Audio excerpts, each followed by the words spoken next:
हाँ जी राजे BSc 1 non medical ਅਤੇ BA1 mathematics ਦੇ ਸਟੂਡੈਂਟਸ ਵੈਲਕਮ ਹੈ ਤੁਹਾਡਾ ਮੈਥਮੈਟਿਕਸ ਦੀ ਕਲਾਸ ਦੇ ਵਿੱਚ। ਆਪਾਂ ਨੇ algebra and trigonometry the book ਦੇ ਵਿੱਚੋਂ ਲਾਸਟ ਚੈਪਟਰ ਸਟਾਰਟ ਕੀਤਾ ਹੋਇਆ ਸੀ eigen values, eigen vectors and ਕੈਲੇ-ਹੈਮਿਲਟਨ theorem. ਹੁਣ ਤੱਕ ਆਪਾਂ ਆਈਗਨ ਵੈਲਿਊਜ਼ ਕੀ ਹੁੰਦੀਆਂ ਨੇ ਕਿਵੇਂ ਪਤਾ ਕਰਦੇ ਆ, ਆਈਗਨ ਵੈਕਟਰਸ ਕੀ ਹੁੰਦੇ ਨੇ ਕਿਵੇਂ ਕਿਸੇ ਆਈਗਨ ਵੈਲਿਊ ਦੇ ਕੋਰਸਪੋਂਡਿੰਗ ਆਈਗਨ ਵੈਕਟਰ ਪਤਾ ਕਰਦੇ ਆ, number of linear independent solutions ਪਤਾ ਕਰਦੇ ਆ, ਇਹ ਸਾਰਾ ਕੰਮ ਕਰ ਲਿਆ ਸੀਗਾ। ਉਸ ਤੋਂ ਬਾਅਦ ਆਪਾਂ ਨੇ 2 ਲੈਕਚਰਸ ਇਸ ਚੈਪਟਰ ਦੀਆਂ ਥਿਊਰਮਸ ਦੇ ਉੱਪਰ ਲਗਾਏ ਨੇ, ਥਿਊਰਮਸ ਕੰਮ ਆਰਟੀਕਲ ਐਗਜ਼ਾਮਪਲਸ ਦੇ ਉੱਪਰ। ਅੱਜ ਆਪਾਂ ਉਸ ਤੋਂ ਬਾਅਦ ਆਪਾਂ ਨੇ ਇਸ ਚੈਪਟਰ ਦੇ ਵਿੱਚੋਂ ਮਿਨੀਮਲ ਇਕੁਏਸ਼ਨ ਕੀ ਹੁੰਦੀ ਹੈ, ਕਰੈਕਟਰਿਸਟਿਕ ਇਕੁਏਸ਼ਨ ਕੀ ਹੁੰਦੀ ਹੈ, ਮਿਨੀਮਲ ਅਤੇ ਕਰੈਕਟਰਿਸਟਿਕ ਇਕੁਏਸ਼ਨ ਦੀ ਹੈਲਪ ਦੇ ਨਾਲ ਮੈਟ੍ਰਿਕਸ ਦਾ ਕੋਫੀਸ਼ੀਐਂਟ ਮੈਟ੍ਰਿਕਸ ਦਾ ਇਨਵਰਸ ਕਿਸ ਤਰ੍ਹਾਂ ਪਤਾ ਕੀਤਾ ਉਹ ਵੀ ਕੰਮ ਕਰ ਲਿਆ ਸੀ। ਇਸ ਚੈਪਟਰ ਦੇ ਵਿੱਚੋਂ ਡਾਇਗੋਨਲਾਈਜ਼ੇਬਲ ਮੈਟ੍ਰਿਕਸ ਕੀ ਹੁੰਦੀ ਹੈ, ਮੋਰਲ ਮੈਟ੍ਰਿਕਸ ਕੀ ਹੁੰਦੀ ਹੈ, ਕਿਵੇਂ ਮੈਟ੍ਰਿਕਸ A ਨੂੰ ਡਾਇਗੋਨਲ ਮੈਟ੍ਰਿਕਸ 'ਚ ਕਨਵਰਟ ਕਰਦੇ ਆ, D = P inverse A × P where P is moral matrix collection of all eigen vectors। ਇਹ ਕੰਮ ਸਾਰਾ ਕੰਪਲੀਟ ਕਰ ਲਿਆ ਸੀ। ਅੱਜ ਆਪਾਂ ਇਸ ਚੈਪਟਰ ਦਾ ਲਾਸਟ ਟੌਪਿਕ ਕਰਨ ਜਾ ਰਹੇ ਹਾਂ ਕੈਲੇ-ਹੈਮਿਲਟਨ ਥਿਊਰਮ। ਬਹੁਤ ਹੀ ਜ਼ਿਆਦਾ ਇੰਪੋਰਟੈਂਟ ਥਿਊਰਮ ਹੈ ਕੈਲੇ-ਹੈਮਿਲਟਨ ਥਿਊਰਮ। ਸਟੇਟ ਐਂਡ ਪ੍ਰੂਵ ਆਉਂਦੀ ਹੈ ਐਗਜ਼ਾਮ ਦੇ ਵਿੱਚ, ਜਾਂ ਤਾਂ ਕੈਲੇ-ਹੈਮਿਲਟਨ ਥਿਊਰਮ ਆਏਗੀ ਜਾਂ ਇਹਦੇ ਨਾਲ ਦੇ ਐਗਜ਼ਾਮਪਲਸ ਆਉਣਗੀਆਂ। ਆਪਾਂ ਨੇ ਪ੍ਰੀਵੀਅਸ ਲੈਕਚਰਸ ਦੇ ਵਿੱਚ ਦਿੱਤੀ ਹੋਈ ਕੋਫੀਸ਼ੀਐਂਟ ਮੈਟ੍ਰਿਕਸ ਕਿਵੇਂ ਆਪਣੀ ਕਰੈਕਟਰਿਸਟਿਕ ਇਕੁਏਸ਼ਨ ਨੂੰ ਸੈਟੀਸਫਾਈ ਕਰਦੀ ਹੈ ਉਹ ਵੀ ਕੰਮ ਪਤਾ ਕਰ ਲਿਆ ਸੀ। ਮੈਟ੍ਰਿਕਸ ਪੋਲੀਨੋਮੀਅਲ ਕੀ ਹੁੰਦੀ ਹੈ, ਸਾਰਾ ਕੰਮ ਆਪਾਂ ਨੇ ਡਿਟੇਲ ਦੇ ਵਿੱਚ ਡਿਸਕਸ ਕੀਤਾ ਹੋਇਆ। ਜਿਹੜੇ ਕੋਈ ਸਟੂਡੈਂਟ ਨਵੇਂ ਆਏ ਨੇ, ਅੱਜ ਕਾਫੀ ਦਿਨਾਂ ਬਾਅਦ ਕਲਾਸ ਲਾ ਰਹੇ ਨੇ ਜਾਂ ਪਿਛਲੇ ਲੈਕਚਰ ਮਿਸ ਕੀਤੇ ਹੋਏ ਨੇ, ਆ ਖੁਸ਼ਬੂ ਹੋਣੀ ਬੈਠੇ ਨੇ, ਆਪਣੇ ਪ੍ਰੀਵੀਅਸ ਲੈਕਚਰਸ ਦੀਆਂ ਵੀਡੀਓਜ਼ ਦੇਖ ਕੇ ਸਾਰੇ ਟੌਪਿਕ ਚੈਪਟਰਸ ਕੰਪਲੀਟ ਕਰ ਲਓ। ਸੋ ਅੱਜ ਆਪਾਂ ਸਟਾਰਟ ਕਰਨ ਜਾ ਰਹੇ ਹਾਂ ਕੈਲੇ-ਹੈਮਿਲਟਨ ਥਿਊਰਮ ਦਾ ਪ੍ਰੂਫ। ਸੋ ਸਟੇਟਮੈਂਟ ਦੀ ਬਹੁਤ ਸਿੰਪਲ ਜੀ ਹੈ, ਕੈਲੇ-ਹੈਮਿਲਟਨ ਥਿਊਰਮ ਦੀ ਬਾਇਨੈਮਿਕ ਥਿਊਰਮ ਹੈ। ਇਹਦੀ ਸਟੇਟਮੈਂਟ ਦੇ ਵਿੱਚ ਕੀ ਕਿਹਾ ਗਿਆ, every square matrix satisfies its own characteristic equation। ਕਿ ਕੋਈ ਵੀ ਸਕੁਅਰ ਮੈਟ੍ਰਿਕਸ ਹੈ A ਸਿਸਟਮ ਆਫ ਇਕੁਏਸ਼ਨਸ ਦੇ ਵਿੱਚੋਂ, ਉਹ ਆਪਣੀ ਕਰੈਕਟਰਿਸਟਿਕ ਇਕੁਏਸ਼ਨ ਨੂੰ ਲਾਜ਼ਮੀ ਸੈਟੀਸਫਾਈ ਕਰਦੀ ਹੈ। ਇਹ ਇਹਦੀ ਸਟੇਟਮੈਂਟ ਹੈ। ਹੁਣ ਆਪਾਂ ਕਰਨ ਜਾ ਰਹੇ ਹਾਂ ਇਹਦਾ ਪ੍ਰੂਫ ਸਟਾਰਟ। ਦੇਖੋ ਤਾਂ ਸਭ ਤੋਂ ਪਹਿਲਾਂ ਆਪਾਂ ਦਿੱਤੀ ਹੋਈ ਸਟੇਟਮੈਂਟ ਦੇ ਅਕੋਰਡਿੰਗ ਕੰਸੀਡਰ ਕਰ ਲਈ A ਕੋਈ ਸਕੁਅਰ ਮੈਟ੍ਰਿਕਸ ਹੈ ਜਿਹਦਾ ਆਰਡਰ n ਹੈ। ਤੁਹਾਨੂੰ ਇਹ ਗੱਲ ਚੰਗੀ ਤਰ੍ਹਾਂ ਨਾਲ ਪਤਾ ਹੈ ਕਿ ਜਿੰਨਾ ਦਿੱਤੀ ਹੋਈ ਕੋਫੀਸ਼ੀਐਂਟ ਮੈਟ੍ਰਿਕਸ ਦਾ ਆਰਡਰ ਹੁੰਦਾ ਉਨੇ ਆਰਡਰ ਦੀ ਹੀ ਕਰੈਕਟਰਿਸਟਿਕ ਇਕੁਏਸ਼ਨ ਆਉਂਦੀ ਹੈ। ਜਿੰਨਾ ਕੋਫੀਸ਼ੀਐਂਟ ਮੈਟ੍ਰਿਕਸ ਦਾ ਆਰਡਰ ਉਨੀਆਂ ਹੀ ਨੰਬਰ ਆਫ ਆਈਗਨ ਵੈਲਿਊਜ਼ ਆਉਂਦੀਆਂ ਨੇ। ਉਹਨਾਂ ਦੇ ਕੋਰਸਪੋਂਡਿੰਗ ਆਈਗਨ ਵੈਕਟਰਸ ਬਰਾਬਰ ਵੀ ਆ ਸਕਦੇ ਨੇ, ਉਹ ਤੋਂ ਘੱਟ ਵੀ ਆ ਸਕਦੇ ਨੇ, ਪਰ ਆਈਗਨ ਵੈਲਿਊਜ਼ ਉਨੀਆਂ ਹੀ ਹੁੰਦੀਆਂ ਨੇ। ਸੋ ਮੇਰੇ ਕਹਿਣ ਦਾ ਮਤਲਬ ਇੱਥੇ ਇਹੀ ਹੈ ਕਿ ਜਿੰਨਾ ਕੋਫੀਸ਼ੀਐਂਟ ਮੈਟ੍ਰਿਕਸ ਦਾ ਆਰਡਰ ਹੈ ਉਨੇ ਆਰਡਰ ਦੀ ਕਰੈਕਟਰਿਸਟਿਕ ਇਕੁਏਸ਼ਨ ਲਾਜ਼ਮੀ ਐਗਜ਼ਿਸਟ ਕਰਦੀ ਹੈ। ਸੋ ਕੰਸੀਡਰ ਕਰ ਲਈ A ਕੋਈ ਸਕੁਅਰ ਮੈਟ੍ਰਿਕਸ ਜਿਹਦਾ ਆਰਡਰ n ਹੈ, then by definition of characteristic equation, characteristic equation ਕੀ ਹੁੰਦੀ ਆ, A - λI ਦਾ ਡਿਟਰਮੀਨੈਂਟ। ਸੋ ਇਹਦੀ ਕਰੈਕਟਰਿਸਟਿਕ ਇਕੁਏਸ਼ਨ ਕਿਸ ਤਰ੍ਹਾਂ ਨਾਲ ਆਉਂਦੀ ਆ, constant plus P1 × λ, P2 × λ², P3 × λ³ ਕਿੱਥੇ ਤੱਕ ਜਾਏਗਾ, ਜਿੰਨਾ ਮੈਟ੍ਰਿਕਸ ਦਾ ਆਰਡਰ ਸੀ। ਸੋ ਸੈਕਿੰਡ ਲਾਸਟ ਤੇ ਕੀ ਆਏਗਾ, Pn - 1 ਦੇ ਨਾਲ λ ਰੇਜ਼ਡ ਪਾਵਰ n - 1, ਲਾਸਟ ਤੇ ਕੀ ਹੈ Pn × λ ਰੇਜ਼ਡ ਪਾਵਰ n। ਆ ਜਿਹੜਾ Pn ਦਾ ਲਾਸਟ ਕੋਫੀਸ਼ੀਐਂਟ ਹੈ ਜਾਂ ਲੀਡਿੰਗ ਕੋਫੀਸ਼ੀਐਂਟ ਹੈ, ਇਹ ਦੱਸਦਾ ਇਕੁਏਸ਼ਨ ਦਾ ਆਰਡਰ। ਸੋ Pn ਇੱਥੇ ਨਾਨ ਜ਼ੀਰੋ ਹੈ, ਕਿਉਂਕਿ ਜੇ Pn 0 ਹੋ ਗਿਆ ਦੈਨ ਕਰੈਕਟਰਿਸਟਿਕ ਇਕੁਏਸ਼ਨ ਦਾ ਆਰਡਰ n ਨਹੀਂ ਰਹਿਣਾ। ਕਰੈਕਟਰਿਸਟਿਕ ਇਕੁਏਸ਼ਨ ਦਾ ਆਰਡਰ ਕਿੰਨਾ ਆਏਗਾ, λ ਰੇਜ਼ਡ ਪਾਵਰ n - 1, ਮਤਲਬ n - 1 ਦੀ। ਸੋ ਕਹਿਣ ਦਾ ਮੀਨਿੰਗ ਇੱਥੇ ਇਹੀ ਹੈ ਕਿ ਜਿੰਨਾ ਆਰਡਰ ਹੈ ਕਰੈਕਟਰਿਸਟਿਕ ਇਕੁਏਸ਼ਨ ਦਾ, ਜਿੰਨਾ ਆਰਡਰ ਹੈ ਗਿਵਨ ਸਕੁਅਰ ਮੈਟ੍ਰਿਕਸ ਦਾ, ਉਨੇ ਆਰਡਰ ਦੀ ਕਰੈਕਟਰਿਸਟਿਕ ਇਕੁਏਸ਼ਨ ਐਗਜ਼ਿਸਟ ਕਰਦੀ ਹੈ। ਇਕੁਏਸ਼ਨ ਨੰਬਰ 1 ਨੂੰ ਧਿਆਨ 'ਚ ਰੱਖਿਓ, ਮਾਈਂਡ 'ਚ ਰੱਖਿਓ, ਲੱਗ ਤੋਂ ਇਹਨੂੰ ਯੂਜ਼ ਕਰਾਂਗੇ। A - λI ਦਾ ਡਿਟਰਮੀਨੈਂਟ ਕਿਹਦੇ ਇਕੁਅਲ ਆ, ਇਸ ਟਾਈਪ ਦੀ ਇਕੁਏਸ਼ਨ ਦੇ ਇਕੁਅਲ ਆ। ਇਸ ਇਕੁਏਸ਼ਨ ਨੂੰ ਕੀ ਬੋਲਾਂਗੇ, ਇਸ characteristic equation of matrix A of degree n। ਇਹ n ਡਿਗਰੀ ਦੀ ਇਕੁਏਸ਼ਨ ਆ ਜਦੋਂ ਕਿ A ਮੈਟ੍ਰਿਕਸ ਦਾ ਆਰਡਰ ਸੀਗਾ n। ਉਸ ਤੋਂ ਬਾਅਦ ਆਪਾਂ ਗੱਲ ਕਰਦੇ ਹਾਂ, now we have to show that A matrix A satisfies its own characteristic equation 1।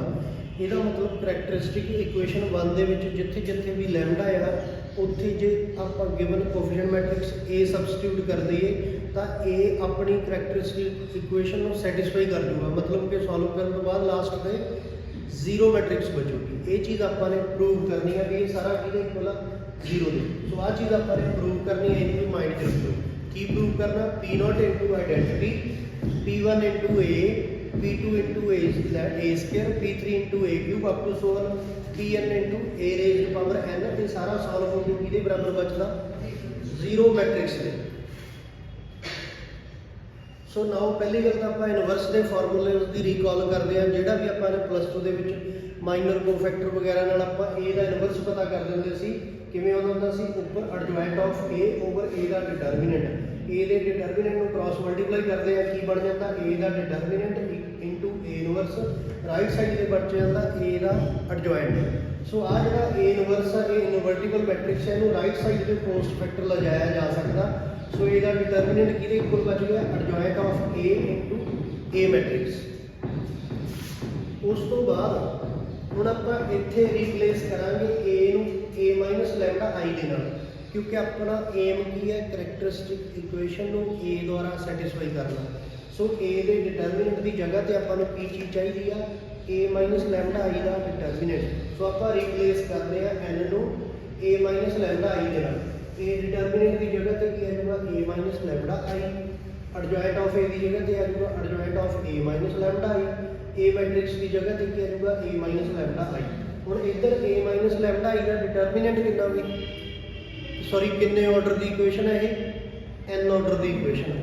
ਆ ਜਿਹੜਾ A ਮਾਈਨਸ ਲੈਮਡਾ I ਹੈ, ਇਹਦਾ ਕੀ ਹੈ? ਡਿਗਰੀ 1 ਹੈ, ਇਹਦੀ ਡਿਗਰੀ 1 ਹੈ ਕਿਉਂਕਿ ਇਹਦੇ 'ਚ ਇੱਕ ਵਾਰੀ ਲੈਮਡਾ ਹੈ।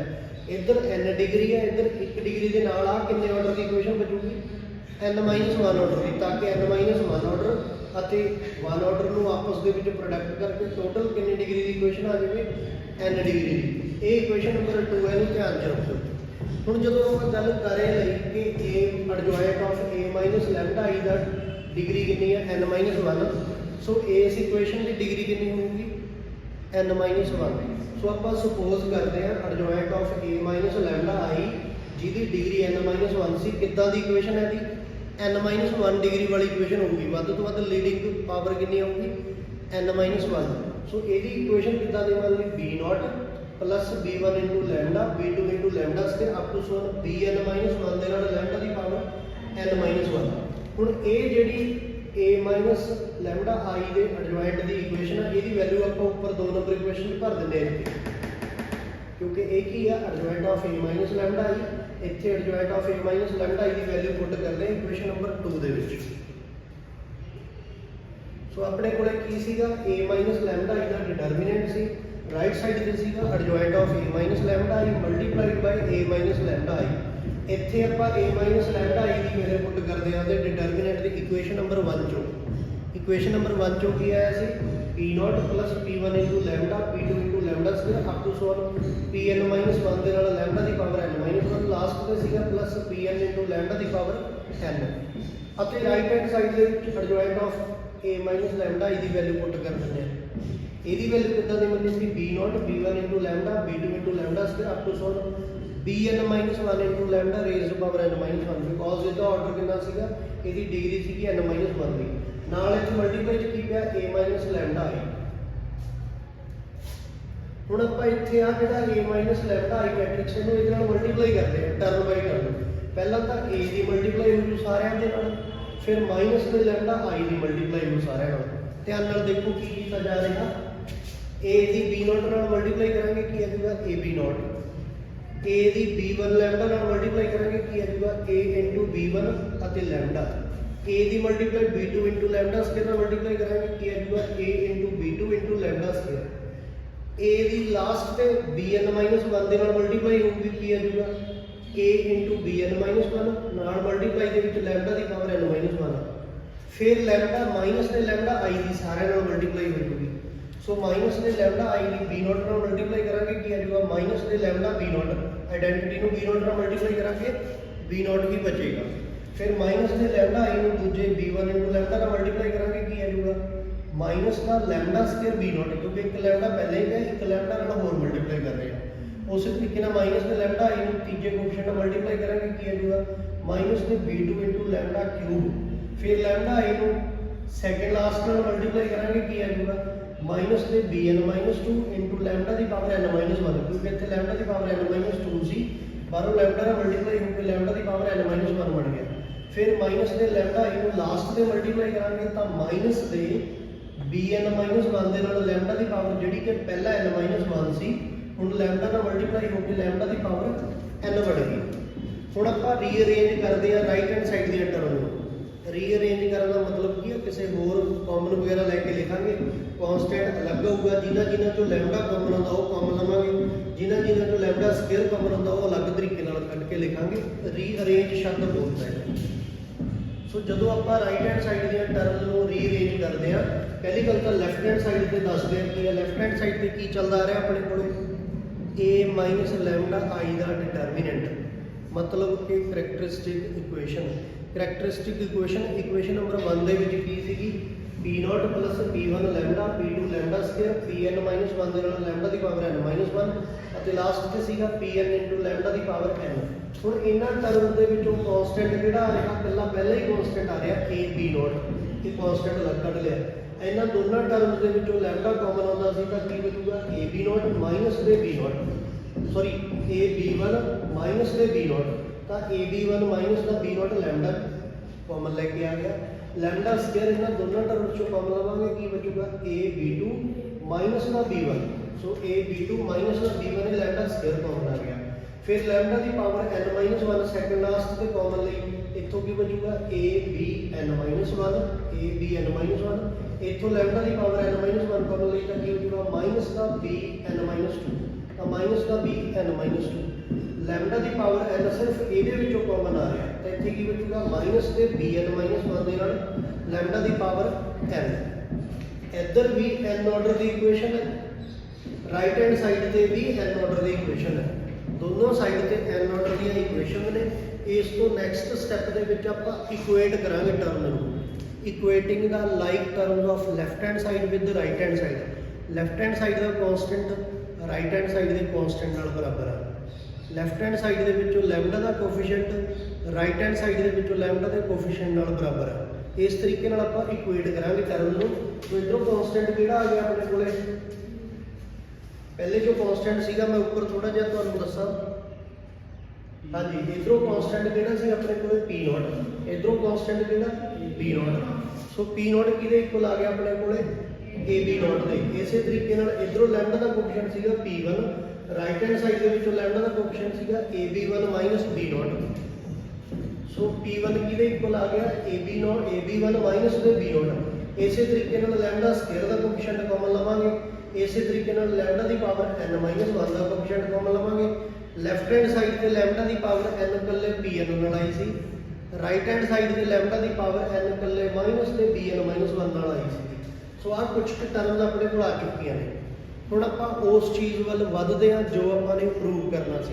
ਆਪਾਂ ਨੇ ਪ੍ਰੂਵ ਕੀ ਕਰਨਾ ਸੀ, ਦਿੱਤੀ ਹੋਈ ਕੋਫੀਸ਼ੀਐਂਟ ਮੈਟ੍ਰਿਕਸ A ਆਪਣੀ ਕਰੈਕਟਰਿਸਟਿਕ ਇਕੁਏਸ਼ਨ ਨੂੰ ਸੈਟੀਸਫਾਈ ਕਰਦੀ ਆ। ਕਰੈਕਟਰਿਸਟਿਕ ਇਕੁਏਸ਼ਨ ਕਿਵੇਂ ਬਣੂਗੀ ਇਹਨਾਂ ਤੋਂ, ਜਿਵੇਂ P0 ਨੂੰ ਆਪਾਂ ਆਈਡੈਂਟੀਟੀ ਨਾਲ ਮਲਟੀਪਲਾਈ ਕਰਾਂਗੇ, P1 ਨੂੰ A ਨਾਲ ਮਲਟੀਪਲਾਈ ਕਰਾਂਗੇ, P2 ਨੂੰ A ਸਕੁਅਰ ਨਾਲ ਮਲਟੀਪਲਾਈ ਕਰਾਂਗੇ, Pn ਮਾਈਨਸ 1 ਨੂੰ A the power n minus 1 ਨਾਲ ਮਲਟੀਪਲਾਈ ਕਰਾਂਗੇ, Pn ਨੂੰ A ਦੀ ਪਾਵਰ n ਨਾਲ ਮਲਟੀਪਲਾਈ ਕਰਾਂਗੇ। ਸੋ ਇੱਥੇ ਵੀ ਇਹੀ ਗੱਲ ਲਿਖੀ ਹੋਈ ਆ ਕਿ ਆ ਜਿਹੜਾ ਤੁਹਾਡੇ ਕੋਲ ਸਿਸਟਮ ਆ ਗਿਆ, ਇਕੁਏਸ਼ਨ ਆ ਗਿਆ, ਇਹਨਾਂ ਨੂੰ ਮਲਟੀਪਲਾਈ ਕਰਾਂਗੇ ਅਬਵ ਰਿਜ਼ਲਟਸ ਨੂੰ ਵਿਦ I, ਪਹਿਲੇ P0 ਨੂੰ I ਦੇ ਨਾਲ, ਫਿਰ P1 ਨੂੰ A ਦੇ ਨਾਲ, P2 ਨੂੰ A ਸਕੁਅਰ ਦੇ ਨਾਲ, Pn ਮਾਈਨਸ 1 ਨੂੰ A the power n minus 1 ਦੇ ਨਾਲ ਅਤੇ Pn ਨੂੰ A ਦੀ ਪਾਵਰ n ਦੇ ਨਾਲ ਰਿਸਪੈਕਟਿਵਲੀ ਮਲਟੀਪਲਾਈ ਕਰਕੇ ਦੈਨ ਐਡ ਕਰ ਦਾਂਗੇ। ਸੋ ਲੈਫਟ ਹੈਂਡ ਸਾਈਡ ਤੇ ਕੀ ਬਚੂਗਾ P0 into identity, P1 into A, P2 into A square up to so on Pn minus 1 ਦੇ ਨਾਲ A the power n minus 1 ਅਤੇ Pn ਦੇ ਨਾਲ A ਦੀ ਪਾਵਰ n। ਹੁਣ ਇਦਾਂ ਹੀ ਰਾਈਟ ਹੈਂਡ ਸਾਈਡ ਤੇ ਵੀ ਹੋਊਗਾ। ਰਾਈਟ ਹੈਂਡ ਸਾਈਡ ਤੇ ਪਹਿਲੇ ਨੂੰ ਆਈਡੈਂਟਿਟੀ ਨਾਲ ਮਲਟੀਪਲਾਈ ਕਰਾਂਗੇ, AB1 minus ਦਾ B0 ਐਵੇਂ ਲਿਖਿਆ ਜਾਊਗਾ, AB0 minus the A square B1, sorry identity ਨਾਲ ਮਲਟੀਪਲਾਈ ਕਰਾਂਗੇ ਤਾਂ ਕੀ ਆ ਜਾਏਗਾ। ਉਸ ਤੋਂ ਬਾਅਦ देखो मैं थोड़ा जहा चेंज करके लिखा की आ रहा सी AB0, ਇਹਨੂੰ ਕਿਹਦੇ ਨਾਲ ਮਲਟੀਪਲਾਈ ਕਰ ਰਹੇ ਹਾਂ ਆਈਡੈਂਟਿਟੀ ਦੇ ਨਾਲ, ਤਾਂ ਇਹ ਇਕੱਲਾ AB0 ਆ ਗਿਆ। ਦੂਜੇ ਨੂੰ ਆਪਾਂ ਮਲਟੀਪਲਾਈ ਕਰਨੀ ਸੀ A ਦੇ ਨਾਲ, ਸੈਕਿੰਡ ਕਿਹੜਾ ਸੀਗਾ AB1 ਮਾਈਨਸ B0, ਇਹਨੂੰ ਜਦੋਂ A ਨਾਲ ਮਲਟੀਪਲਾਈ ਕਰਾਂਗੇ ਕੀ ਆ ਜਾਊਗਾ A square B1 minus the AB0, A square B1 minus the AB0 ਆ ਸੀਗਾ A square B1 minus the AB0। Teeja coefficient सीगा ਤੁਹਾਡਾ P2 वाला, ਇਹਨੂੰ ਮਲਟੀਪਲਾਈ ਕਰਾਂਗੇ A ਸਕੁਅਰ ਦੇ ਨਾਲ, ਤਾਂ ਇੱਥੇ ਕੀ ਆ ਜਾਊਗਾ A cube B2 minus the A square B1, A cube B2 minus the A square B1। ਉਸ ਤੋਂ ਬਾਅਦ ਸੈਕਿੰਡ ਲਾਸਟ ਤੇ ਜਿਹੜਾ ਸੀਗਾ ਆਪਣੇ ਕੋਲੇ ਉਹਨੂੰ ਕਿਹਦੇ ਨਾਲ ਮਲਟੀਪਲਾਈ ਹੋਣੀ ਆ a ਦੀ ਪਾਵਰ n-1 ਦੇ ਨਾਲ। ਇੱਥੇ ਜਦੋਂ a ਦੀ ਪਾਵਰ n-1 ਨਾਲ ਮਲਟੀਪਲਾਈ ਕਰਾਂਗੇ ਕੀ ਆ ਜਾਊਗਾ a ਦੀ ਪਾਵਰ n ਦੇ ਨਾਲ bn-1। ਇੱਥੇ ਕੀ ਆ ਜਾਊਗਾ ਮਾਈਨਸ ਦੇ ਵਿੱਚ a ਦੀ ਪਾਵਰ n ਦੇ ਨਾਲ bn-2। So a the power n ਦੇ ਨਾਲ bn-1 minus a the power n-1 ਦੇ ਨਾਲ bn-2। ਲਾਸਟ ਵਾਲੇ ਕੋਫੀਸ਼ੀਐਂਟ ਨੂੰ ਇਹਨੂੰ ਕਿਹਦੇ ਨਾਲ ਮਲਟੀਪਲਾਈ ਕਰਨਾ ਸੀ a ਦੀ ਪਾਵਰ n ਦੇ ਨਾਲ। ਸੋ ਇੱਥੇ ਕੀ ਆ ਜਾਊਗਾ ਮਾਈਨਸ ਦੇ ਵਿੱਚ a ਦੀ ਪਾਵਰ n ਦੇ ਨਾਲ bn-1। ਹੁਣ ਰਾਈਟ ਹੈਂਡ ਸਾਈਡ ਦੇ ਟਰਮ ਦੇਖੋ ਕੁਛ ਨਾ ਕੁਛ ਕੈਂਸਲ ਹੋ ਰਹੀਆਂ ਨੇ। ਜਿਵੇਂ ਆਹ ਵਾਲਾ ab0 ਮਾਈਨਸ ਤੇ ab0 ਨਾਲ ਕੈਂਸਲ ਹੋ ਗਿਆ। ਆਹ ਵਾਲਾ a² b1 ਮਾਈਨਸ ਤੇ a² b1 ਨਾਲ ਕੈਂਸਲ ਹੋ ਗਿਆ। ਉਵੇਂ ਹੀ a³ b2 ਕਿਸੇ ਹੋਰ ਨਾਲ ਕੈਂਸਲ ਹੋ ਜਾਊਗਾ। ਆਹ ਵਾਲਾ ਪਿੱਛੇ ਕਿਸੇ ਨਾਲ ਕੈਂਸਲ ਹੋ ਜਾਊਗਾ। ਆਹ ਜਿਹੜਾ a ਦੀ ਪਾਵਰ n ਦੇ ਨਾਲ bn-1 ਆ ਪਿਆ plus the a the power n ਦੇ ਨਾਲ bn-1। ਸੋ ਰਾਈਟ ਹੈਂਡ ਸਾਈਡ ਦੀਆਂ ਸਾਰੀਆਂ ਟਰਮਸ ਆਪਸ ਦੇ ਵਿੱਚ ਕੈਂਸਲ ਹੋ ਰਹੀਆਂ ਨੇ। ਸਾਰਾ ਕੁਝ ਕੈਂਸਲ ਹੋ ਕੇ ਕੀ ਬਚਦਾ 0। ਤਾਂ ਇਹੀ ਆਪਣਾ ਪ੍ਰੂਫ ਸਾਹਮਣੇ ਆ ਗਿਆ। ਆਪਣੇ ਕੋਲੇ ਕੀ ਆ ਗਿਆ ਕਿ p0 into identity p1 into a p2 into a² up to so on pn into a the power n। ਇਹ ਸਾਰਾ ਕੁਝ ਕੈਂਸਲ ਹੋ ਕੇ ਕਿਹਦੇ ਉੱਪਰ ਬਚ ਗਿਆ 0 ਦੇ। Hence a satisfies its own characteristic equation। ਜਿਹੜੀ ਸੀਗੀ ਆਹ ਕਰੈਕਟਰਿਸਟਿਕ ਇਕੁਏਸ਼ਨ ਸੀ। ਜਦੋਂ ਇਹਦੇ ਵਿੱਚ ਆਪਾਂ ਲੈਮਡਾ ਦੀ ਥਾਂ ਤੇ a ਭਰਦੇ ਆ ਤਾਂ ਵੀ ਇਹ ਸਾਰਾ ਕੁਝ ਕੈਂਸਲ ਹੋ ਕੇ 0 ਦੇ ਬਰਾਬਰ ਬਚਦਾ। ਇੰਨਾ ਕੁ ਕੰਮ ਸੀਗਾ। ਬੁੱਕ ਦੇ ਵਿੱਚ ਥੋੜਾ ਜਿਹਾ ਸ਼ਾਰਟਕਟ ਕੀਤਾ ਹੋਇਆ। ਤੁਹਾਨੂੰ ਇਹ ਪ੍ਰੂਫ ਮੈਂ ਗਰੁੱਪ ਦੇ ਵਿੱਚ ਸੈਂਡ ਕਰ ਦੂੰਗਾ। ਕੱਲ੍ਹ ਵਾਲੀਆਂ ਵੀਡੀਓਜ਼ ਹਲੇ ਭੇਜੀਆਂ ਨਹੀਂ, ਮੈਂ ਅੱਜ ਸੈਂਡ ਕਰਦਾ। ਕੱਲ੍ਹ ਮੈਨੂੰ ਕਿਤੇ ਕੰਮ ਸੀ, ਮੈਂ ਆਫਿਸ 'ਚੋਂ ਛੁੱਟੀ ਲੈ ਕੇ ਚਲਾ ਗਿਆ ਸੀ, ਇਸ ਲਈ ਕੱਲ੍ਹ ਦੇ ਲੈਕਚਰ ਸੀਗੇ ਜਿਹੜੇ ਹਲੇ ਸੈਂਡ ਕਰਨੇ ਬਾਕੀ ਹੈ। ਅੱਜ ਤੁਹਾਨੂੰ ਕੱਲ੍ਹ ਵਾਲੇ ਵੀ ਆ ਜਾਣਗੇ ਹੁਣੇ ਅੱਧੇ ਪੌਣੇ ਘੰਟੇ ਤੱਕ, ਤੇ ਅੱਜ ਵਾਲੇ ਦੁਪਹਿਰ ਤੱਕ ਆ ਜਾਣਗੇ ਲੈਕਚਰਸ। ਇਹਦੇ ਨਾਲ ਹੀ ਆਪਣਾ ਇਹ ਚੈਪਟਰ ਕੰਪਲੀਟ ਹੁੰਦਾ। ਇਹਦੇ ਵਿੱਚ ਜਿੰਨਾ ਵੀ ਕੰਮ ਇੰਪੋਰਟੈਂਟ ਸੀਗਾ ਸਾਰਾ ਆਪਾਂ ਨੇ ਕਰ ਲਿਆ। ਪੂਰਾ ਫੁੱਲ ਚੈਪਟਰ ਇੰਪੋਰਟੈਂਟ ਆ। ਕੀ ਚੀਜ਼ਾਂ ਨੇ ਮੈਂ ਰਿਵਾਈਜ਼ ਕਰਦਾ, eigen values, eigen vectors, characteristic equation, diagonalizable matrix, matrix polynomial, characteristic equation satisfies by a meaning, Cayley Hamilton theorem verify ਕਰਨਾ ਕਿਸੇ ਕੁਐਸਚਨ ਦੇ ਵਿੱਚ, ਅਤੇ ਇਹਦਾ ਪ੍ਰੂਫ ਇਹ ਵੀ ਇੰਪੋਰਟੈਂਟ ਹੈ। 7ਵੇਂ ਨੰਬਰ ਤੇ ਆ ਜਾਂਦਾ ਡਾਇਗੋਨਲਾਈਜ਼ੇਬਲ, 8ਵੇਂ ਨੰਬਰ ਤੇ ਆ ਜਾਂਦਾ ਮਿਨੀਮਲ ਇਕੁਏਸ਼ਨ, 9ਵੇਂ ਨੰਬਰ ਤੇ ਆ ਜਾਂਦਾ ਮਿਨੀਮਲ ਇਕੁਏਸ਼ਨ ਦੁਆਰਾ a ਦਾ ਇਨਵਰਸ ਪਤਾ ਕਰਨਾ। ਸੋ 9-10 ਕੁ ਟੌਪਿਕ ਬਣਦੇ ਨੇ ਇਸ ਚੈਪਟਰ ਦੇ ਵਿੱਚ। ਸਾਰੇ ਦੇ ਸਾਰੇ ਇੰਪੋਰਟੈਂਟ ਨੇ, ਕੋਈ ਵੀ ਟੌਪਿਕ ਛੱਡਿਓ ਨਾ। ਬਹੁਤ ਸਕੋਰਿੰਗ ਚੈਪਟਰ ਆ ਆਪਣਾ। B ਸੈਕਸ਼ਨ ਦੇ ਵਿੱਚੋਂ ਇੱਕ ਕੁਐਸਚਨ ਲੌਂਗ ਆਨਸਰ ਦਾ ਇਸ ਚੈਪਟਰ ਦੇ ਵਿੱਚੋਂ ਲਾਜ਼ਮੀ ਆਏਗਾ। ਇੱਕ ਕੁਐਸਚਨ ਲੌਂਗ ਆਨਸਰ ਦਾ ਲਾਜ਼ਮੀ ਆਏਗਾ, ਇੱਕ ਅੱਧੀ ਡੈਫੀਨੇਸ਼ਨ ਆ ਸਕਦੀ ਹੈ। ਸੋ ਇਹਦੇ ਨਾਲ ਹੀ ਆਪਣਾ B ਸੈਕਸ਼ਨ ਕੰਪਲੀਟ ਹੁੰਦਾ ਆ। ਹੁਣ ਦੱਸੋ ਤੁਸੀਂ ਮੈਨੂੰ A ਸੈਕਸ਼ਨ ਦਾ ਕੋਈ ਚੈਪਟਰ ਸਟਾਰਟ ਕਰਵਾ ਦਾਂ ਅੱਜ ਹੀ, ਜਾਂ ਇਹਦੇ ਵਿੱਚੋਂ ਮੇਨ ਕੋਈ ਐਗਜ਼ਾਮਪਲ ਪ੍ਰੋਬਲਮਸ ਕਰਵਾ ਦਾਂ। ਮੇਨ ਐਗਜ਼ਾਮਪਲਸ ਆਪਾਂ ਕਰ ਲੈਂਦੇ ਹਾਂ। ਸੋ ਨੋਟਸ ਇੱਥੇ ਹੀ ਆਪਣੇ ਪੂਰੇ ਹੁੰਦੇ ਆ। ਉਸ ਤੋਂ ਬਾਅਦ ਆਪਣੇ ਕੋਲੇ ਕੀ ਹੈ, ਸਭ ਤੋਂ ਪਹਿਲਾਂ ਤਾਂ ਆਪਾਂ ਇਹਦੀਆਂ ਥਿਊਰਮਸ, ਆਰਟੀਕਲਸ ਵਗੈਰਾ 2 ਲੈਕਚਰ ਦੇ ਵਿੱਚ ਕਰ ਲਏ ਜਿੰਨੇ ਦੇ ਵਿੱਚੋਂ ਕਰਨ ਵਾਲੇ ਸੀਗੇ। 10ਵੇਂ ਨੰਬਰ ਤੇ ਸੱਚ 9 ਪੁਆਇੰਟ ਕਿਹਨੇ ਸੀ। 10ਵੇਂ ਨੰਬਰ ਤੇ ਆ ਗਿਆ ਇਸ ਚੈਪਟਰ ਦੇ ਵਿੱਚੋਂ ਥਿਊਰਮਸ, ਆਰਟੀਕਲਸ ਬੇਸਡ ਕੁਐਸਚਨ।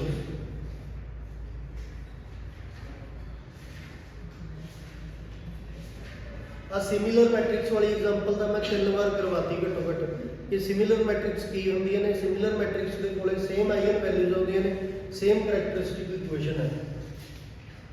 ਇੱਕੋ ਵਾਲੀ ਐਗਜ਼ਾਮਪਲ ਸ਼ਾਰਟ ਆਨਸਰ ਵਿੱਚ ਕਾਫੀ ਵਾਰ ਆਈ ਹੋਈ ਹੈ ਕਿ a ਦੀਆਂ ਆਈਗਨ ਵੈਲਿਊਜ਼ ਨੇ ਜਿਹੜੀਆਂ, ਉਹਨਾਂ ਦਾ ਜਦੋਂ ਰੈਸੀਪ੍ਰੋਕਲ ਕਰਦੇ ਆ ਤਾਂ ਉਹ a ਇਨਵਰਸ ਦੀਆਂ ਆਈਗਨ ਵੈਲਿਊਜ਼ ਹੁੰਦੀਆਂ ਨੇ। ਕੱਲ੍ਹ ਵੀ ਆਪਾਂ ਨੇ ਕੀਤਾ ਉਹ ਵਾਲੀ ਐਗਜ਼ਾਮਪਲ। ਜਿਵੇਂ ਮੰਨ ਲਓ ਇਹਦੀ ਕਰੈਕਟਰਿਸਟਿਕ ਇਕੁਏਸ਼ਨ ਪਤਾ ਕਰਨੀ ਹੈ ਤੇ ਆਈਗਨ ਵੈਲਿਊਜ਼ ਪਤਾ ਕਰਨੀਆਂ ਨੇ। ਆਪਾਂ ਵੈਸੇ ਹੀ ਇੱਕ ਸਮ ਸਾਰਿਆਂ ਦੇ ਰਿਵਾਈਜ਼ ਕਰ ਲੈਂਦੇ ਆ।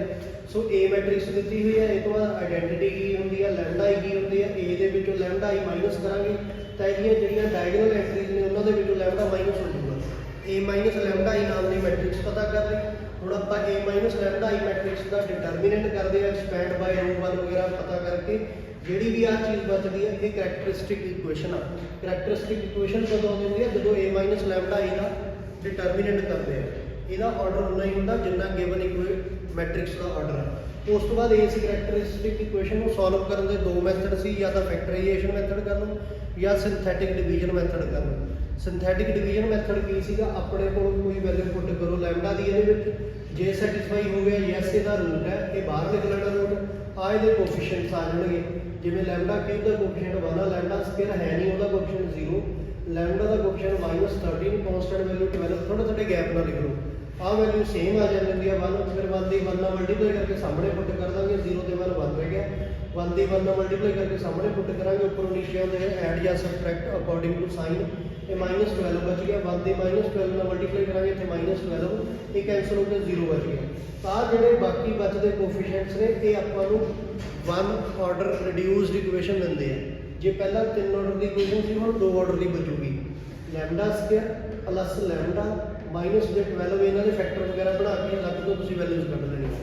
ਸੋ ਪਹਿਲੀ ਐਕਸਰਸਾਈਜ਼ ਦੇ ਵਿੱਚ ਸੀਗਾ ਕਰੈਕਟਰਿਸਟਿਕ ਇਕੁਏਸ਼ਨ ਪਤਾ ਕਰਨ ਦਾ ਕੰਮ ਜਾਂ ਆਈਗਨ ਵੈਲਿਊਜ਼ ਪਤਾ ਕਰਨ ਦਾ ਕੰਮ। ਉਸ ਤੋਂ ਬਾਅਦ ਆ ਗਿਆ ਆਈਗਨ ਵੈਕਟਰਸ ਦਾ ਟੌਪਿਕ। ਜਿਵੇਂ ਮੰਨ ਲਓ ਇਹਦੇ ਵਿੱਚ ਕੀ ਕਿਹਾ ਗਿਆ, ਫਾਈਂਡ ਕਰੋ eigen values and corresponding eigen vectors. ਜੇ ਉਹਨੇ ਇਕੱਲੇ ਆਈਗਨ ਵੈਕਟਰਸ ਪਤਾ ਕਰਨ ਨੂੰ ਕਹਿਤਾ ਤਾਂ ਵੀ ਆਪਾਂ ਨੂੰ ਆਈਗਨ ਵੈਲਿਊਜ਼ ਕੱਢਣੀਆਂ ਹੀ ਪੈਣਗੀਆਂ, ਤਾਂ ਵੀ ਆਪਾਂ ਨੂੰ ਕਰੈਕਟਰਿਸਟਿਕ ਇਕੁਏਸ਼ਨ ਪਤਾ ਕਰਨੀ ਹੀ ਪਊਗੀ, ਕਿਉਂਕਿ ਕਰੈਕਟਰਿਸਟਿਕ ਇਕੁਏਸ਼ਨ ਤੋਂ ਬਾਅਦ ਹੀ ਆਈਗਨ ਵੈਲਿਊਜ਼ ਆਉਂਦੀਆਂ ਨੇ। ਆਈਗਨ ਵੈਲਿਊ ਦੇ ਕੋਰਸਪੋਂਡਿੰਗ ਬਾਅਦ ਦੇ ਵਿੱਚ ਹੀ ਆਈਗਨ ਵੈਕਟਰ ਆਉਂਦੇ ਨੇ। ਸੋ ਜੇ ਇਕੱਲਾ ਆਈਗਨ ਵੈਕਟਰ ਕਹਿਤਾ ਤਾਂ ਉੱਪਰਲਾ ਕੰਮ ਆਪਾਂ ਨੂੰ ਆਲਸੋ ਕਰਨਾ ਪਏਗਾ। ਸੋ ਇਹਦੇ ਵਿੱਚ ਵੀ ਕੋਫੀਸ਼ੀਐਂਟ ਮੈਟ੍ਰਿਕਸ A ਦਿੱਤੀ ਹੋਈ ਹੈ, A ਮਾਈਨਸ ਲੈਮਡਾ I ਨਾਮ ਦੀ ਮੈਟ੍ਰਿਕਸ ਪਤਾ ਕਰ ਲਈ, ਉਹਦਾ ਡਿਟਰਮੀਨੈਂਟ ਕਰ ਲਿਆ, ਡਿਟਰਮੀਨੈਂਟ ਕਰਨ ਤੋਂ ਬਾਅਦ ਆ ਕਰੈਕਟਰਿਸਟਿਕ ਇਕੁਏਸ਼ਨ ਆ ਗਈ, ਇਹਦੇ ਰੂਟ ਵਗੈਰਾ ਭਰ ਕੇ ਆਪਣੇ ਕੋਲ 3 ਆਈਗਨ ਵੈਲਿਊਜ਼ ਆ ਗਈਆਂ, ਲੈਮਡਾ ਦੀਆਂ 1 2 3। ਇਹ ਆਈਗਨ ਵੈਲਿਊਜ਼ ਨੇ। ਹੁਣ ਟਰਨ ਬਾਈ ਟਰਨ ਕੱਲੀ ਆਈਗਨ ਵੈਲਿਊ ਨੂੰ ਕਿਹਦੇ ਵਿੱਚ ਭਰਨਾ ਹੁੰਦਾ, A minus lambda I into x equals to 0 ਦੇ ਵਿੱਚ ਇੱਥੇ ਆਈਗਨ ਵੈਲਿਊਜ਼ ਪੁੱਟ ਕਰ ਦੇਣੀਆਂ ਨੇ ਆਪਾਂ ਨੇ ਟਰਨ ਬਾਈ ਟਰਨ। ਠੀਕ ਹੈ, ਇਹਦੇ ਵਿੱਚ ਪੁੱਟ ਕਰਨੀਆਂ ਨੇ ਵਾਰੀ ਵਾਰੀ। ਸੋ ਦੇਖੋ ਤਾਂ ਧਿਆਨ ਨਾਲ, ਇੱਥੇ ਆਪਾਂ ਪਹਿਲੀ ਆਈਗਨ ਵੈਲਿਊ 1 ਪੁੱਟ ਕਰਤੀ, ਇੱਥੇ ਲੈਮਡਾ ਦੀ ਅਗਰ ਪਹਿਲੀ ਆਈਗਨ ਵੈਲਿਊ 1 ਪੁੱਟ ਕਰਤੀ। ਉਸ ਤੋਂ ਬਾਅਦ ਤੁਸੀਂ ਰੈਂਕ ਪ੍ਰੋਸੈਸ ਨੂੰ ਫੋਲੋ ਕਰਨਾ। ਤੁਹਾਨੂੰ ਰੈਂਕ ਪ੍ਰੋਸੈਸ ਚੰਗੇ ਤਰੀਕੇ ਨਾਲ ਆਉਂਦਾ ਵੀ ਪਹਿਲਾ ਡਾਇਗੋਨਲ ਐਲੀਮੈਂਟ ਜੇ 0 ਹੈ ਦੀ ਜਗ੍ਹਾ ਤੇ ਨਾਨ 0 ਬਣਾਉਣਾ। ਤੁਸੀਂ ਦੂਜੀ ਰੋ ਨੂੰ ਵੀ ਉੱਪਰ ਸ਼ਿਫਟ ਕਰ ਸਕਦੇ ਹੋ ਜਾਂ ਪਹਿਲੀ ਰੋ ਨੂੰ ਸ਼ਿਫਟ ਕਰ ਸਕਦੇ ਹੋ। ਜਦੋਂ ਨਾਨ 0 ਬਣ ਗਿਆ ਫਿਰ ਉਹਦੀ ਜਗ੍ਹਾ ਤੇ ਯੂਨਿਟੀ ਬਣਾਉਣਾ, ਯੂਨਿਟੀ ਬਣਾ ਕੇ ਉਹਨੂੰ ਪਾਈਵਟ ਰੋ ਕਹਿ ਦੇਣਾ, ਪਹਿਲੀ ਰੋ ਨੂੰ ਉਹਦੀ ਹੈਲਪ ਦੇ ਨਾਲ ਨੀਚੇ 0 ਬਣਾਉਣਾ। ਸੋ ਇਹ ਸਾਰਾ ਕੰਮ ਤੁਹਾਡਾ ਰੈਂਕ ਪ੍ਰੋਸੈਸ ਦੇ ਵਿੱਚ ਆਉਂਦਾ। ਰੈਂਕ ਵਾਲਾ ਚੈਪਟਰ ਆਪਾਂ ਨੇ ਲੱਗ ਤੋਂ ਚੰਗੇ ਤਰੀਕੇ ਨਾਲ ਕੀਤਾ ਹੋਇਆ ਆ। ਉਸ ਤੋਂ ਬਾਅਦ ਜਿਵੇਂ ਇੱਥੇ ਕਿੰਨਾ ਆ ਗਿਆ ਰੈਂਕ ਮੈਟ੍ਰਿਕਸ ਦਾ, 0 ਰੋ ਨੂੰ ਛੱਡ ਕੇ ਆਪਣੇ ਕੋਲੇ 2 ਬਚਦਾ, ਤਾਂ therefore number of linear independent solution ਕਿੰਨੇ ਆ ਜਾਣਗੇ, 3 ਵੈਰੀਏਬਲ ਸੀ, 2 ਰੈਂਕ ਆ 1। ਇਹਦਾ ਮਤਲਬ ਬਾਕੀ ਬਚਦੇ ਸਿਸਟਮ 'ਚ x + y + z = 0, x ਹੈ ਨਹੀਂ y ਹੈ ਨਹੀਂ, ਮਾਈਨਸ z = 0। ਆਹ 2 ਇਕੁਏਸ਼ਨ ਬਚੀਆਂ ਨੇ। ਇੱਕ ਲੀਨੀਅਰ ਇੰਡੀਪੈਂਡੈਂਟ ਸੋਲੂਸ਼ਨ ਆਉਣ ਦਾ ਮਤਲਬ ਕੀ ਆ, ਕਿਸੇ ਇੱਕ ਵੈਰੀਏਬਲ ਦੀ ਵੈਲਿਊ ਸਿਰਫ ਇੱਕ ਵਾਰ ਲੈਟ ਕਰਨੀ ਆ, ਇੱਕ ਸੋਲੂਸ਼ਨ ਆ ਜਾਊਗਾ। ਹੁਣ ਇਹਦੇ ਵਿੱਚ z ਦੀ ਵੈਲਿਊ ਤਾਂ ਆਪਣੇ ਆਪ ਹੀ 0 ਆ ਰਹੀ ਹੈ, z ਨੂੰ ਤਾਂ ਮੰਨਣ ਦੀ ਲੋੜ ਨਹੀਂ, ਆਪਾਂ y ਨੂੰ ਮੰਨ ਲੈਂਦੇ ਆ। y ਨੂੰ 1 ਪੁੱਟ ਕਰੋ, ਇੱਥੇ z ਦੀ ਵੈਲਿਊ 0 ਸੀ ਤਾਂ x ਦੀ ਵੈਲਿਊ ਕਿੰਨੀ ਆ ਗਈ, -1 ਆ ਗਈ। ਇਹ ਤੁਹਾਡਾ ਪਹਿਲਾ ਆਈਗਨ ਵੈਕਟਰ ਆ ਗਿਆ x1। ਇਸੇ ਤਰੀਕੇ ਨਾਲ ਤੁਸੀਂ ਦੂਜੀ ਆਈਗਨ ਵੈਲਿਊ ਪੁੱਟ ਕਰੋਗੇ, ਦੂਜਾ ਆਈਗਨ ਵੈਕਟਰ ਆ ਜਾਊਗਾ। ਤੀਜੀ ਆਈਗਨ ਵੈਲਿਊ ਪੁੱਟ ਕਰੋਗੇ ਉਸੇ ਸਿਸਟਮ ਦੇ ਵਿੱਚ ਤਾਂ ਤੀਸਰਾ ਆਈਗਨ ਵੈਕਟਰ ਆ ਜਾਊਗਾ। ਠੀਕ ਹੈ, ਜੇ ਕਿਸੇ ਕੇਸ ਦੇ ਵਿੱਚ 2 ਲੀਨੀਅਰ ਇੰਡੀਪੈਂਡੈਂਟ ਸੋਲੂਸ਼ਨ ਬਚਦੇ ਨੇ ਤਾਂ ਇਹਦਾ ਮਤਲਬ ਕੀ ਹੈ, ਬਾਕੀ ਬਚਦੇ ਸਿਸਟਮ ਦੇ ਵਿੱਚ ਕਿਸੇ 2 ਵੈਰੀਏਬਲਸ ਦੀਆਂ ਵੈਲਿਊਜ਼ ਅਲੱਗ-ਅਲੱਗ 2 ਵਾਰ ਮੰਨਣੀਆਂ ਨੇ ਤਾਂ 2 ਲੀਨੀਅਰ ਇੰਡੀਪੈਂਡੈਂਟ ਸੋਲੂਸ਼ਨ ਆਉਣਗੇ। ਜੇ ਲੀਨੀਅਰ ਇੰਡੀਪੈਂਡੈਂਟ ਸੋਲੂਸ਼ਨ 0 ਆ ਰਿਹਾ, ਮੰਨ ਲਓ 3 ਰੈਂਕ ਆ ਗਿਆ, 3 ਹੀ ਵੈਰੀਏਬਲ ਸੀ, 0 ਲੀਨੀਅਰ ਇੰਡੀਪੈਂਡੈਂਟ ਸੋਲੂਸ਼ਨ ਆਉਣ ਦਾ ਮਤਲਬ ਕੀ ਆ, ਆਪਾਂ ਨੂੰ ਆਪਣੇ ਵੱਲੋਂ ਕਿਸੇ ਵੀ ਵੈਰੀਏਬਲ ਨੂੰ ਮੰਨਣ ਦੀ ਲੋੜ ਨਹੀਂ, ਸਿਸਟਮ ਦੇ ਵਿੱਚੋਂ ਆਪਣੇ ਆਪ ਹੀ x y z ਦੀਆਂ ਵੈਲਿਊਜ਼ ਆਉਣਗੀਆਂ। ਇੱਦਾਂ ਦਾ ਨਿਕਲਿਆ ਹੋਇਆ ਸੋਲੂਸ਼ਨ ਡਿਪੈਂਡੈਂਟ ਸੋਲੂਸ਼ਨ ਕਿਹਾ ਜਾਂਦਾ। ਠੀਕ ਹੈ, ਜਦੋਂ ਆਪਣੇ ਕੋਲੋਂ ਕੁਝ ਮੰਨ ਕੇ ਵੈਲਿਊਜ਼ ਕੱਢਦੇ ਆ ਉਹ ਇੰਡੀਪੈਂਡੈਂਟ ਸੋਲੂਸ਼ਨ ਆ। ਜਦੋਂ 0 ਲੀਨੀਅਰ ਇੰਡੀਪੈਂਡੈਂਟ ਸੋਲੂਸ਼ਨ ਆਉਂਦਾ, ਉਸ ਕੇਸ ਦੇ ਵਿੱਚ ਆਪਣੇ ਕੋਲ ਵੈਲਿਊਜ਼ ਨਹੀਂ ਲੈਟ ਕਰਦੇ, ਉੱਥੋਂ ਆਇਆ ਹੋਇਆ ਸੋਲੂਸ਼ਨ ਲੀਨੀਅਰ ਡਿਪੈਂਡੈਂਟ ਸੋਲੂਸ਼ਨ ਕਹਿਲਾਉਂਦਾ।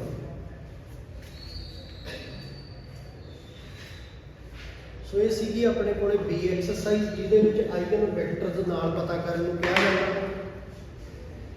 ਉਸ ਤੋਂ ਬਾਅਦ ਚੱਲਦੇ ਆਪਾਂ C ਐਕਸਰਸਾਈਜ਼ ਵੱਲ, ਜਿਹਦੇ ਵਿੱਚ ਡਾਇਗੋਨਲਾਈਜ਼ੇਬਲ ਮੈਟ੍ਰਿਕਸ ਦੀ ਗੱਲ ਕੀਤੀ ਹੋਈ ਹੈ। ਆਈਗਨ ਵੈਕਟਰ ਵਾਲੀ ਐਕਸਰਸਾਈਜ਼ ਦੇ ਵਿੱਚ ਕਾਫੀ ਕੁਝ ਹੈ।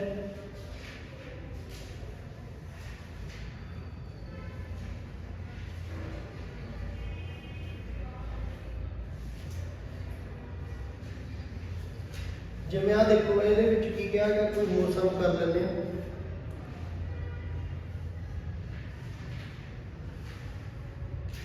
ਆ ਸਮ ਕਰ ਲੈਂਦੇ ਆ। ਇਹਦੇ ਵਿੱਚ ਕੀ ਕਿਹਾ ਗਿਆ, ਫਾਈਂਡ ਕਰੋ ਆਈਗਨ ਵੈਲਿਊਜ਼ ਆਈਗਨ ਵੈਕਟਰ ਤਾਂ ਆਲਸੋ ਦੱਸੋ ਮੈਟ੍ਰਿਕਸ ਡਾਇਗੋਨਲਾਈਜ਼ੇਬਲ ਹੈ ਜਾਂ ਨਾ। ਕਿਉਂ ਡਾਇਗੋਨਲਾਈਜ਼ੇਬਲ ਆ, ਜਸਟੀਫਾਈ ਕਰਨਾ। ਜੇ ਇਕੱਲਾ ਡਾਇਗੋਨਲਾਈਜ਼ੇਬਲ ਕਿਹਾ ਤਾਂ ਵੀ ਆਪਾਂ ਨੂੰ ਆਈਗਨ ਵੈਲਿਊ ਤੇ ਆਈਗਨ ਵੈਕਟਰ ਕੱਢਣੇ ਹੀ ਪੈਣਗੇ, ਠੀਕ ਹੈ, ਭਾਵੇਂ ਕਿਹਾ ਹੋਵੇ ਭਾਵੇਂ ਨਾ। ਸੋ ਕੋਐਫੀਸ਼ੀਐਂਟ ਮੈਟ੍ਰਿਕਸ A ਦਿੱਤੀ ਹੋਈ ਆ, ਆਈਡੈਂਟੀਟੀ ਮੈਟ੍ਰਿਕਸ ਨੂੰ ਲੈਮਡਾ I ਲਓ, A ਦੇ ਵਿੱਚੋਂ ਲੈਮਡਾ I ਮਾਈਨਸ ਕਰੋ, ਉਹਦੇ ਡਿਟਰਮੀਨੈਂਟ ਨੂੰ 0 ਦੇ ਇਕੁਅਲ ਰੱਖੋ ਤਾਂ ਤੁਹਾਡੇ ਕੋਲੇ ਕੋਈ ਕਰੈਕਟਰਿਸਟਿਕ ਇਕੁਏਸ਼ਨ ਆ ਗਈ। ਇੱਥੋਂ ਆਈਗਨ ਵੈਲਿਊਜ਼ ਆ ਗਈਆਂ। ਆਈਗਨ ਵੈਲਿਊਜ਼ ਆਉਣ ਤੋਂ ਬਾਅਦ ਕੱਲੀ ਆਈਗਨ ਵੈਲਿਊ ਨੂੰ A minus lambda I into x equal to 0 ਦੇ ਵਿੱਚ ਪੁੱਟ ਕਰਾਂਗੇ।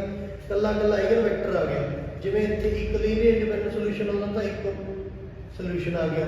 ਦੂਜੀ ਆਈਗਨ ਵੈਲਿਊ ਰੱਖੀ, ਇੱਥੇ ਇੱਕ ਲੀਨੀਅਰ ਦੋ ਲੀਨੀਅਰ ਇੰਡੀਪੈਂਡੈਂਟ ਸੋਲੂਸ਼ਨ ਆਉਂਦੇ ਨੇ ਤਾਂ ਦੋ ਵਾਰ ਦੋ ਵੈਰੀਏਬਲ ਦੀਆਂ ਵੈਲਿਊਜ਼ ਨੂੰ ਮੰਨਾਂਗੇ, ਦੋ ਸੋਲੂਸ਼ਨ ਆਉਣਗੇ। ਫਾਈਨਲੀ ਤੁਹਾਡੇ ਕੋਲੇ 3 ਆਈਗਨ ਵੈਕਟਰ ਆ ਗਏ। ਜੇ number of eigen vectors equals to number of eigen values ਦੇ ਬਰਾਬਰ ਆ ਗਿਆ ਤਾਂ ਮੈਟ੍ਰਿਕਸ ਡਾਇਗੋਨਲਾਈਜ਼ੇਬਲ ਹੋਏਗੀ, ਅਦਰਵਾਈਜ਼ ਨਹੀਂ ਹੋਏਗੀ। ਜੇ ਨੰਬਰ ਆਫ ਆਈਗਨ ਵੈਕਟਰਸ ਘੱਟ ਆ ਰਹੇ ਨੇ ਆਈਗਨ ਵੈਲਿਊਜ਼ ਦੇ ਨੰਬਰ ਤੋਂ, ਫਿਰ ਮੈਟ੍ਰਿਕਸ ਨਾਟ ਡਾਇਗੋਨਲਾਈਜ਼ੇਬਲ ਹੈ, ਇੱਥੇ ਸਮ ਬੰਦ ਹੋ ਜਾਊਗਾ। ਜੇ number of eigen values number of eigen vectors ਦੇ ਬਰਾਬਰ ਆ ਰਹੇ ਨੇ ਦੋਨੇ ਤਾਂ ਮੈਟ੍ਰਿਕਸ ਡਾਇਗੋਨਲਾਈਜ਼ੇਬਲ ਹੋਏਗੀ। ਇਸ ਕੇਸ ਦੇ ਵਿੱਚ ਆਪਾਂ ਇੱਕ P ਨਾਮ ਦੀ ਮੋਰਲ ਮੈਟ੍ਰਿਕਸ ਪਤਾ ਕਰਾਂਗੇ। ਮੋਰਲ ਮੈਟ੍ਰਿਕਸ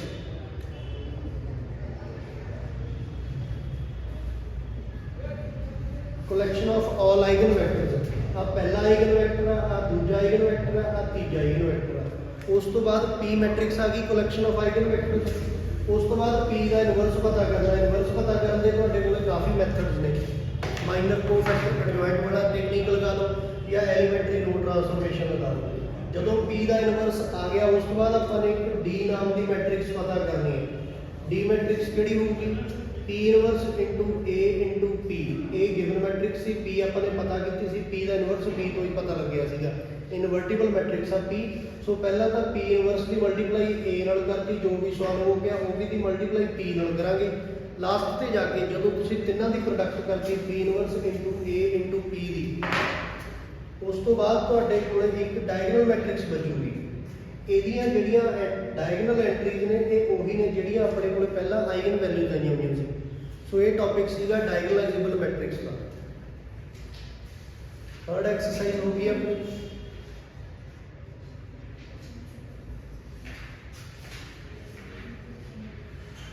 ਉਸ ਤੋਂ ਬਾਅਦ ਫੋਰਥ ਐਕਸਰਸਾਈਜ਼ ਤੇ ਚੱਲਦੇ ਆ ਕੈਲੇ-ਮਿਲਟਨ ਥਿਊਰਮ ਤੇ।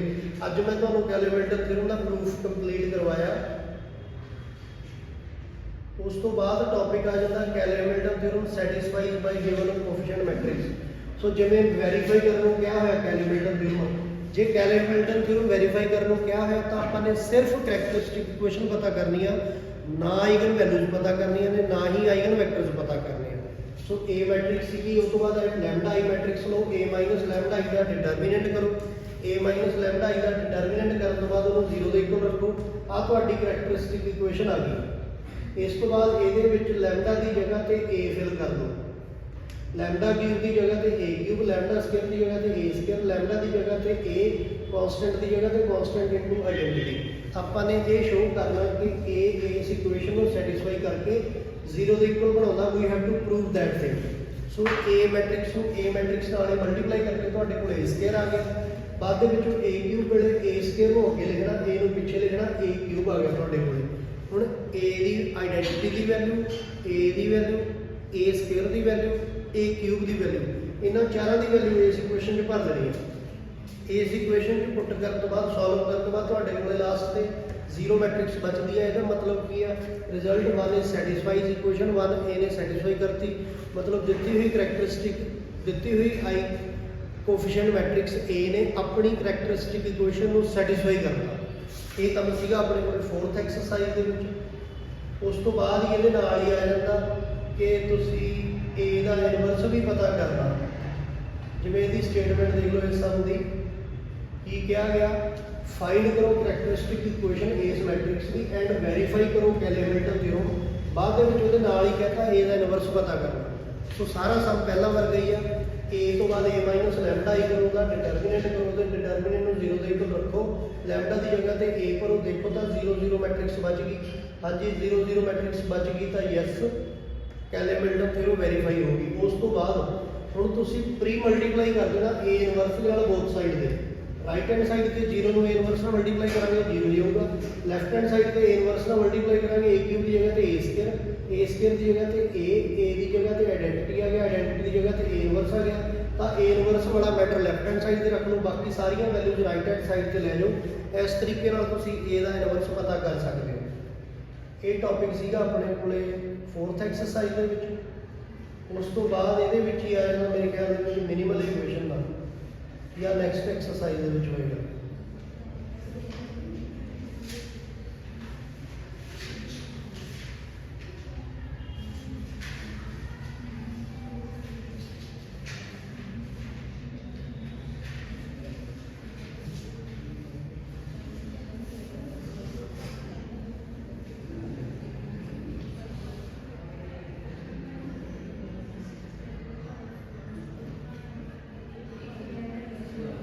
ਲੋ ਜੀ, ਇੰਨਾ ਕੀ ਟੌਪਿਕ ਦਿੱਤਾ ਹੋਇਆ ਤੁਹਾਡੀ ਬੁੱਕ ਦੇ ਵਿੱਚ। ਇਹਦੇ ਨਾਲ ਹੀ ਆਪਣਾ ਇਹ ਚੈਪਟਰ ਕੰਪਲੀਟ ਹੁੰਦਾ।